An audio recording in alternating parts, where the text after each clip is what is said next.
Hi and welcome to the Dutch PHP Conference 2020 edition. We're so glad that you've chosen to be here with us today. We hope you find it a valuable investment of your time. We've got a great speaker coming up for you, but real quick, I want to give a huge shout out to my buddies at iBuildings for putting on this conference all these many years. I've been involved in this conference since about 2007 when I spoke at one of the first ones, and just absolutely love it. It's one of my favorite PHP conferences ever, and one of the main reasons that it's my favorite is that iBuildings puts on a great conference. So Tom, Yoni, and Angela, and all the iBuildings staff, thank you all for all the hard work that you've put into this. And now, it is my great pleasure to introduce to you one of my favorite people in the entire world, Ms. Juliette Folmer, and she's going to talk to us about my top 10 PHP unit tips and tricks. Juliette, take it away. Okay, so my talk is about PHP unit, but before we start, I'm going to reiterate what Cal said, and that is if the slides are actually moving forward. For some reason, they're not. Here we go. So there is a GitHub repo where I have all the code samples we're going to be using in the slides. And if you want to follow along, go to that GitHub repo, and the commits which I'm referencing in the slides will line up with that Git repo. And you can also use it obviously afterwards to browse and see what we talked about and to take your benefit from that. Also, as Cal said, please discuss in Slack. There's a specific channel for this talk. If you want to be sure I see your message, please place it there. Okay, now to really get started, welcome. I hope you all had a nice break. My name is Juliette Reinders Folmer, and we're going to talk through my top 10 PHP unit tips and tricks. The first one being have tests. Okay, how many people are behind the screen now with their hands in their face in their hands, thinking like, oh yes, yeah, I know I ought to, but I haven't. I see a few, at least one hand going up here. Cal, how are the responses in the chat? Cal? Okay, Cal's not responding. Okay, I realize if you have a legacy code base, it can be really, really hard and really daunting to get started on creating unit tests for your code base. Do not get discouraged, but start somewhere. Start small. So the very basics to get started is to have the setup in place. So to get the setup in place, first we're going to adapt the composer JSON by adding PHPUnit to it, and then adding an autoload def to make sure that the tests directory will autoload as well in the def setup. Good. Once that's done, we add a PHPUnit config. Now what this does is it basically tells PHPUnit I have a test suite named fo. In the particular directory called tests, every file which ends with test.php will be a test file, and please execute the tests in that. Now there's two more things I want to draw your attention to. First, phpunit.xml.dist, the file name there. You can use the file name phpunit.xml or phpunit.xml.dist. I'd recommend for a project to always use the dist file name. The reason for that is that people can then use phpunit.xml if they have something in their local environment they need to tweak or have the config slightly differently, and they can then use that file because it will overrule the dist file. Second thing, if you only have a basic project where there's no specific environment set up to be done, just add the vendor autoload from Composer as your bootstrap and things will work fine. Right, next up, you can actually get this generated largely by PHPUnit itself using the generate configuration. So that's your basics, and then you need to start somewhere. So start small. Find preferably a standalone function somewhere, which will just be an easy starting point to get the first test in place. I'm using this function as an example. Strip quotes, basically this function says, I'm getting a string, I want to make sure that any surrounding quotes are stripped, but only if they are the same type of quote and not if they're like somewhere within the string. Good. So to set up that as a test, I'm going to create a class called fooTest with a function test strip quotes. I'm going to extend the PHPUnit basic test case. I'm going to call my function, and I'm going to assert that the results should be the same as the expected results text. Your first test is in place. Having those basics in place makes it so that contributors know that tests are welcome, that tests are desired. It makes it so that the next person who looks at the code base, who wants to contribute, doesn't know where to start, knows that, okay, contributing test would be a good idea, and maybe I should. Next, use the right assertion. PHPUnit has a wealth of assertions. There's over 100 assertions at my last count in PHPUnit 9. And one of the most common things I come across is people not knowing the difference between assert equals and assert same. Remember strict comparisons? Yeah. Assert equals is your double is, assert same is the triple is. Most of the time when people want to use assert equals, they really want to use assert same. Because if you use strict comparisons in your code, why aren't you doing it in your unit tests? There are a lot of assertions available. This is just an example of not even the complete set of assertions.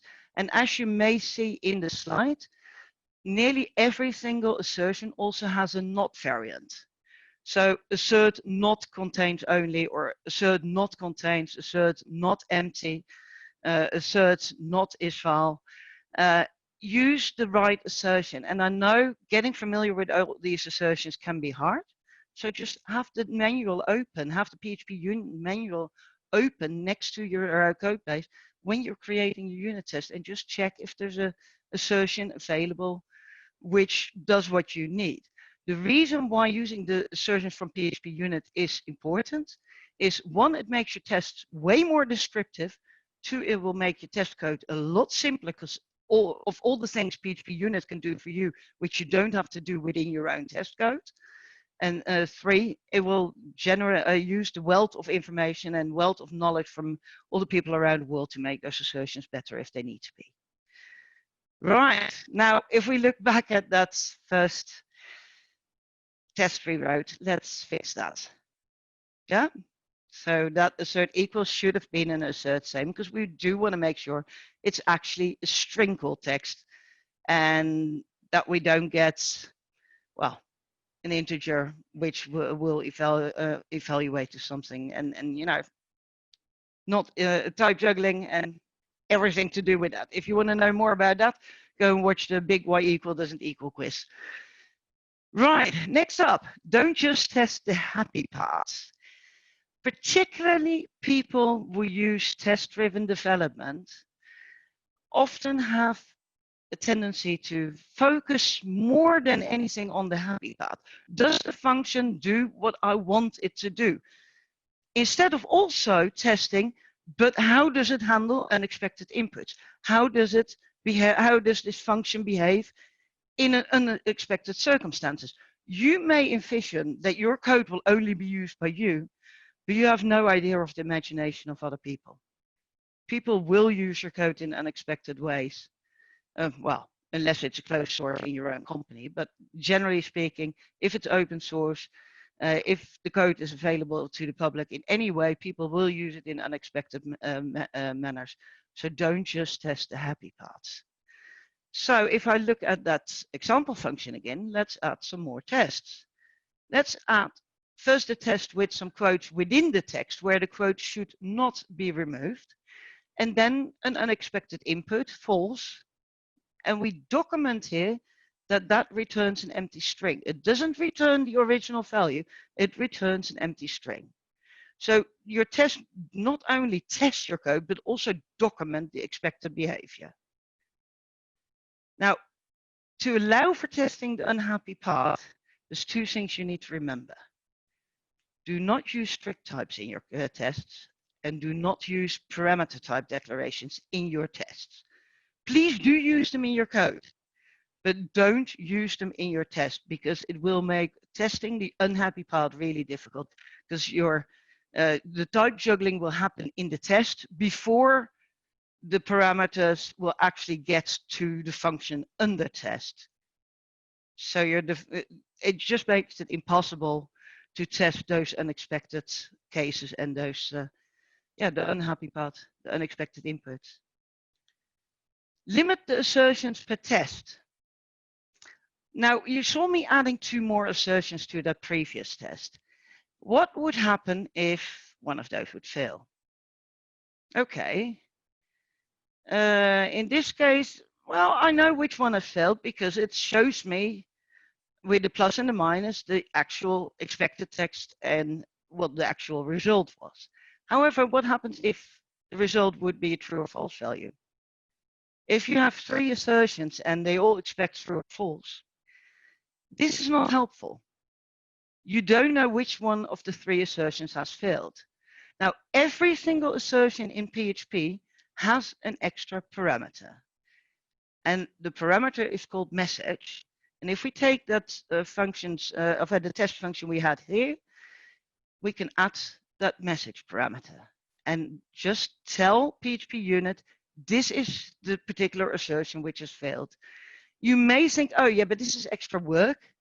Imagine how much time you will save when one of those tests will start failing. That's where it's to help you debug. It's to make your life easier when things go wrong. So if you make it a habit to always have those message parameters, if you have multiple assertions in a test, it will just make your life easier. Now, if that true-false fails now, you can see that it gives me a description of the test case, and I know exactly what test case has failed. Yeah, multiple assertions in a test. Okay, in this case, in my example, I'm basically asserting the same each time with different input and different expected output. I'm using the code. In that case, it's better to use a data provider. And a data provider works like this. We have the test method and we tell it that we're going to use a data provider and the name of the function which will be acting as a data provider. Then we tell it which parameters to pass to the test function, and we make sure those parameters are used. So we use in for calling the actual function, we use out as the expected value.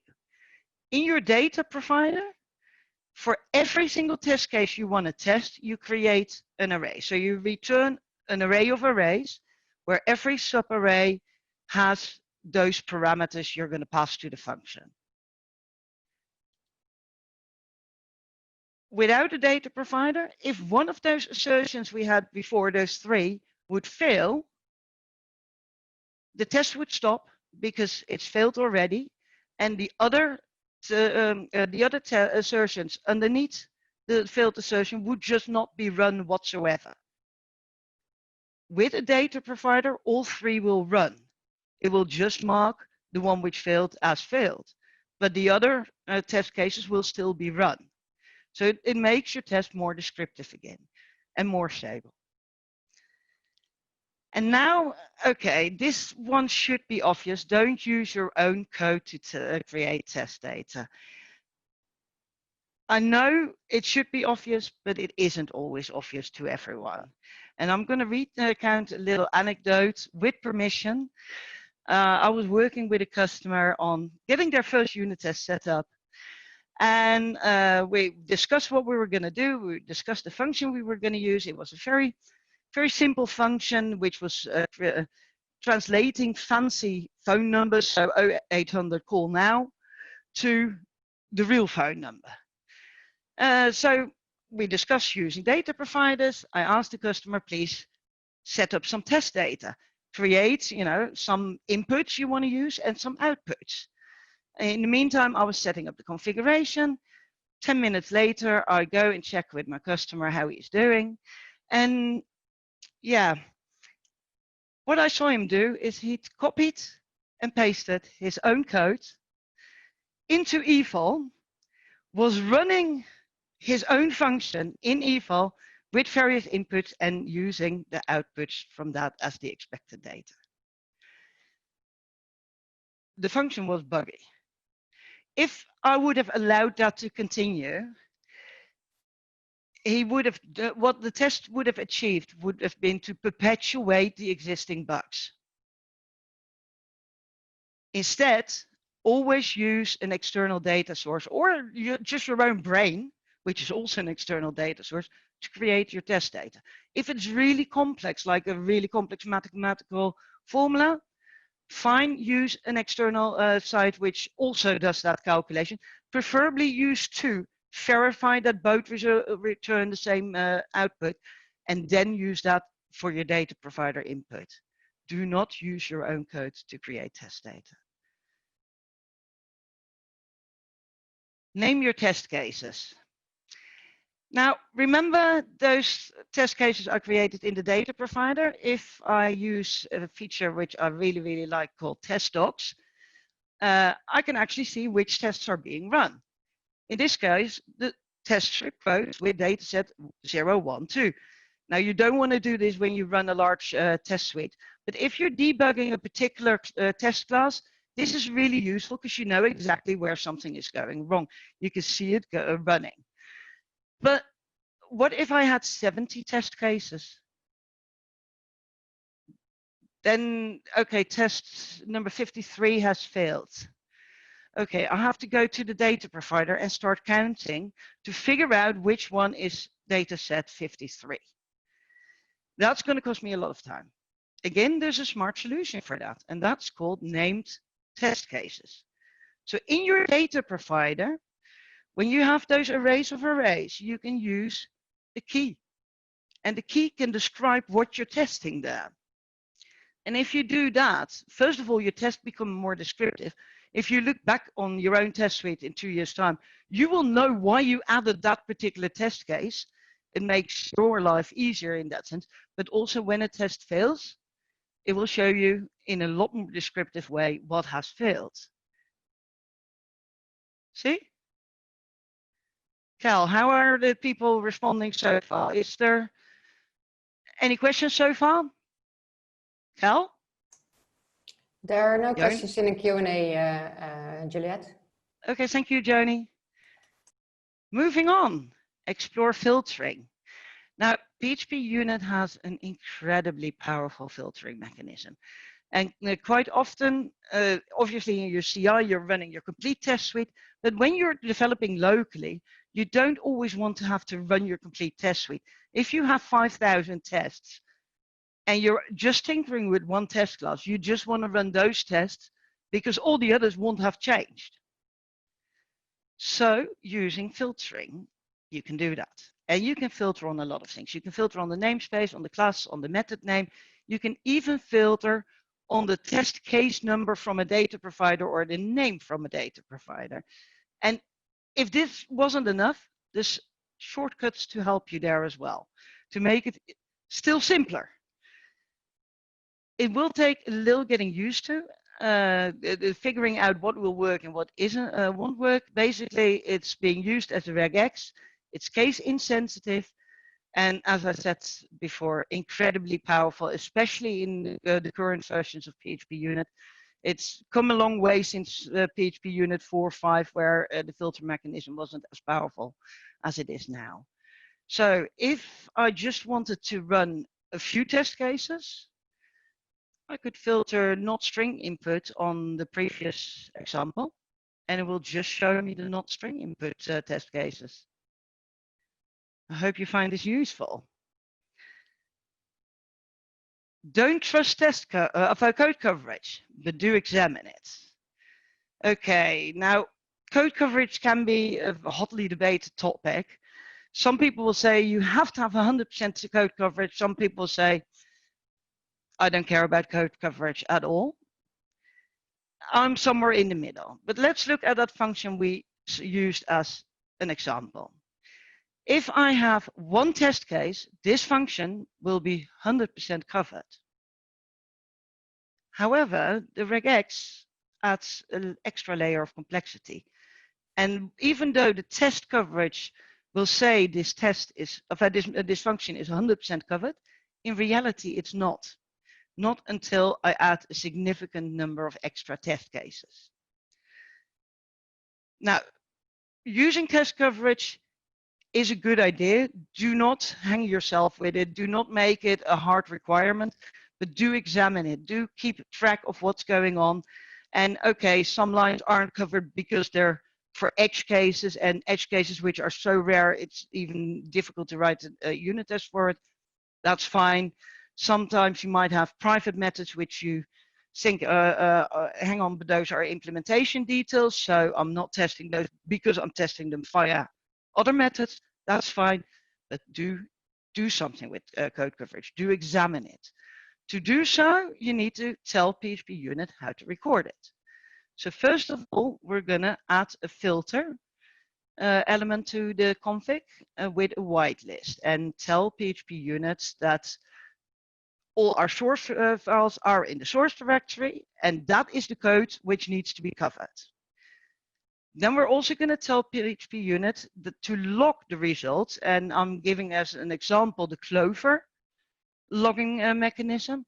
The reason for that is that a lot of automated tooling which will integrate with your CI, which you can use as status checks on GitHub, will use the Clover file. Now, before you say help, whitelist, PHPUnit, just like a lot of companies and a lot of projects in the industry, is changing away from the term whitelist. As of PHPUnit 9.3, that term is deprecated, and all these kind of configurations are deprecated, and they're changing more because they're now changing the basic config. Expect all of the whitelist code to be terminology to be removed in PHPUnit 10. If you want to have a preview look of what the configuration will look like once you move up to PHPUnit 9.3, there's a special, sorry, I'm skipping something.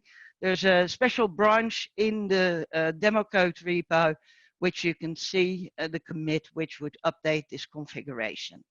Now, the two things I skipped, first, force coverage annotation. Okay, this is about accidental code coverage and intentional code coverage. Every test method should say, I'm testing this particular method or this particular class.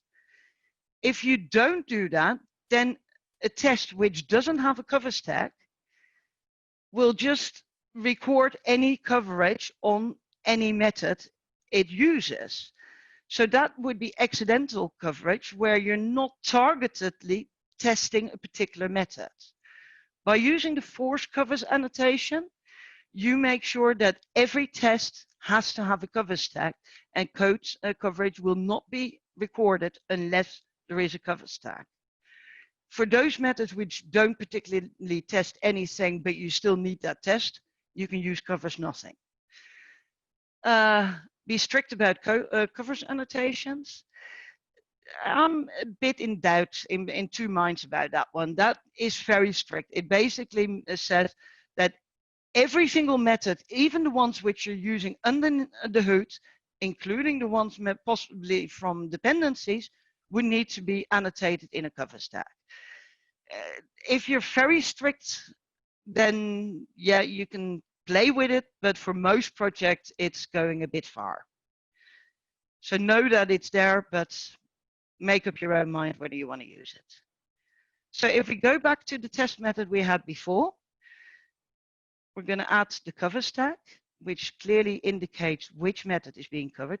And in case you're now saying, hey, why are you using an FQN? PHPUnit demands you use an FQN. You need to have a fully qualified class name, function name. Not doing so will not record the coverage properly. So even though you say, yeah, but I've got use statements, no, fully qualified name, please. Then makes life easy on your contributors, whether it's your own team or a team of open source contributors. You want them to use it correctly, and you want to make it easy for them to run your test, but also run the test with code coverage. Now, once you've added the coverage tags and add the logging, PHPUnit will run with code coverage every single time. And that slows down your test suite incredibly.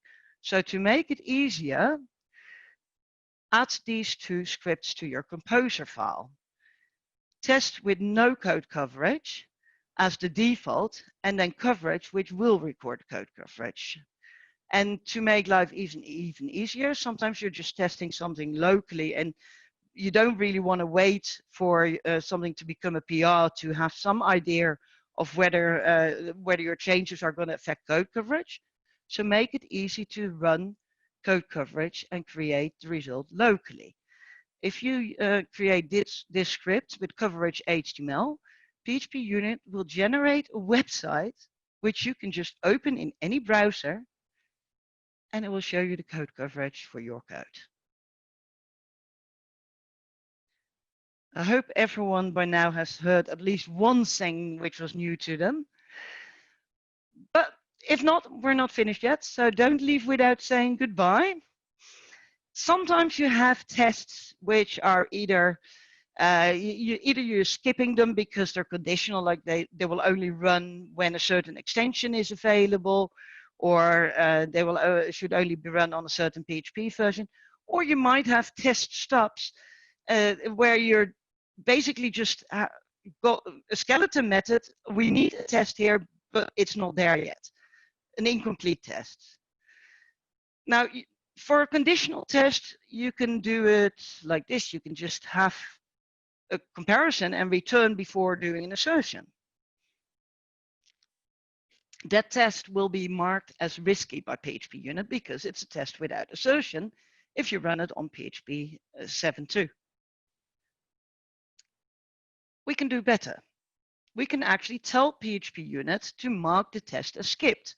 Then in that little dot overview, which you have as the default test runner, you'll get an S, that test is skipped. But then you still don't know why the test is skipped. So document that by adding a message. This test requires PHP 7.3.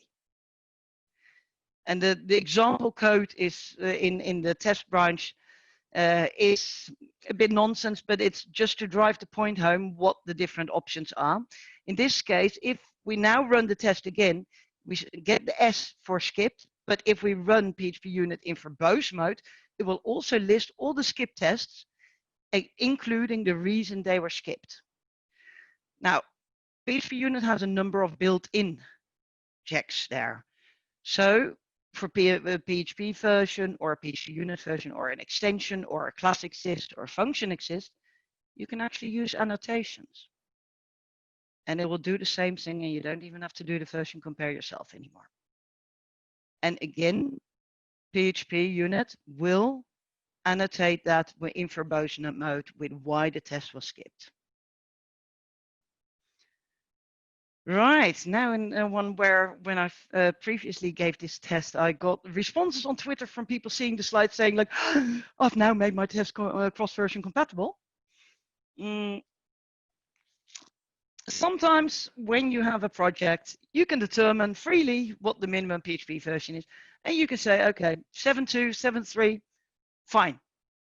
However, especially with open source or with projects which work with legacy code, so upgrading might be difficult and changing the minimum required version might be a slow process.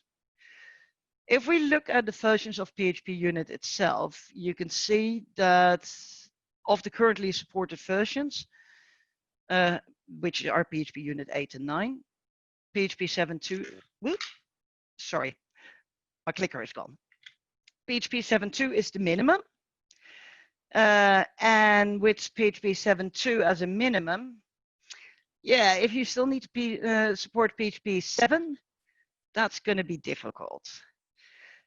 Because in PHPUnit 8, PHPUnit introduced a void return type for any of the fixtures. And by the fixtures, I mean things like you use, there's a particular type of functions called setup before class, teardown after class, setup and teardown. Setup before class and teardown after class are for setting up things which are used by every single tester, and setup and teardown are run before and after every single test. With the void return type there, the void return type wasn't introduced until PHP 7.1. So if you still need to support PHP 7.0 and therefore also need to support PHPUnit 6, you have a problem. And I'm going to click through to the next slide and look if I can find the little bit from to get my clicker working again. I don't think I can. So in the meantime, let's have a look how we can do this. As of PHPUnit 8, we need the void return type. This is a problem. So what to do to get around it? First, we rename the method to setup database connection, because that's what it does. It makes the method far more descriptive than setup before class anyway. And we add the before class annotation. With the before class annotation, it will run the method as if it was set up before class, and you do not have to have the return type for it. Same goes for after. You can use after class, rename the method, don't use the return type for it. And similar for setup and for teardown, which are the methods run before and after every test. Again, you have the before and the after annotation. You've seen me use several annotations now. You've seen me use annotations for coverage. You've seen me use these annotations. You've seen me use the requires annotation. There are more. Please have a good look at those, because annotations can be really powerful in PHPUnit. And before you ask, yes, these annotations before class, before and after will stay supported, at least for the foreseeable future. I spoke with Sebastian and he's indicated he has no intention in the foreseeable future to drop support for them. So this should make your test suite cross-version compatible with various PHPUnit versions and still maintainable for the future. Okay. Test your tests. Now this might sound really, really meta, and in a way it is, but are your tests actually testing what they're supposed to do? To test, what are they stable? What if something changes in your code base? Will your test start failing straight away? And in some cases, will they not fail when it's something like a constant which changed? Should the test maybe take that constant into account? So to help with that, first of all, we have infection. Infection is mutation testing. It's a framework which will try to mutate your source code and then see if your tests fail correctly on the mutated code. If you want to learn more about it, first of all, there's a URL to their own website, but second of all, there's a YouTube video from my dear friend Michelangelo van Dam, where he gives a little demo of how infection works. I'd recommend watching it, and I know he's given more talks on it. If you have a chance to see it, go and watch Michelangelo van Dam talk about infection. It's worth your time. Another thing, and this is just a quick reveal because they're not online yet, PHPUnit Compatibility and PHPUnit QA. These will be rule sets for PHP code sniffer, so they will integrate in your coding standard check, which you do by default anyway, don't you? And these will, the QA one will check things like, hey, you should use a different assertion, or there's a more specific assertion you could use for this particular test code. PHPUnit Compatibility will warn you, just like PHPUnit itself does in verbose mode, about using certain things which are deprecated, except PHPUnit will do it when you're basically already too late. And with this, you can do it using an older PHP version to figure out what is needed to upgrade your test suite. So expect those soon. Last tip, lose count. I think I said at the beginning this was a top 10. Please follow example, lose count. You can never have enough tests. Having some extra tests, even though they're really edge cases and you think those will never ever happen in real life, can be helpful. Also remember, things change in the world, whether it's in your dependency or whether PHP 8, which is around the corner, comes along and changes all sorts of notices and warnings to errors and exceptions. Make sure you test those edge cases, because then your test suite will be able to catch those situations of PHP cross-version compatibility or changes in your dependency before it gets to production. So it's not a bad thing to have some extra test cases. Right, that was it for me.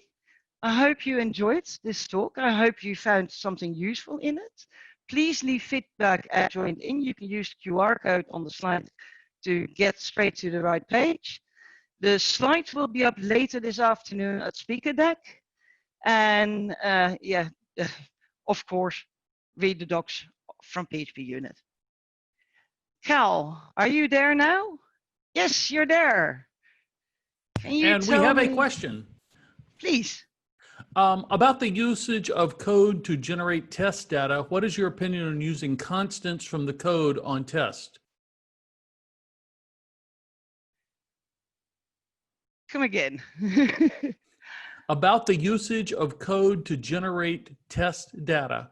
What is your opinion on using constants from the code on tests? I tend to duplicate the constants in the test to ensure the changes in the constant values are detected, but some colleagues disagree with this. Okay, it depends on the context. And I can't give you 100% answer because it really depends on the code. There are, in my own code bases, I have situations where I'm duplicating the constants just to make sure that if the constant changes, the test will fail and I know something has changed.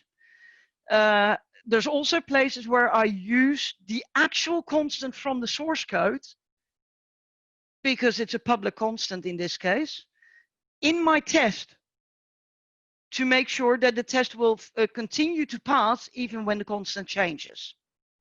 So it depends on the context, and you really need to look at the individual situation for that. Excellent I know answer. it's not, yeah, it's not a yes or no answer. I'm sorry.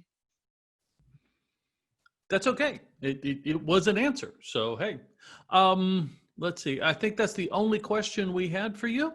So I am going to thank you for that. I appreciate that. That was a wonderful presentation. Hope everybody got as much out of it as I did. Okay. Let's see. Let me take back over the screen and share that. Okay, we got 20 minutes until the next talk, 20 minutes. So get up, get stretched, get you a cup or a glass of whatever you're drinking for the afternoon, and we'll be back at the top of the hour. Hey, don't forget, go out to Joined In, leave Juliette some feedback on what she did right and what she can do better. And of course, we always appreciate it when you tweet out or whatever social media you use when you post about DPC20. Thank you. We'll be back in 20 minutes. See you later all.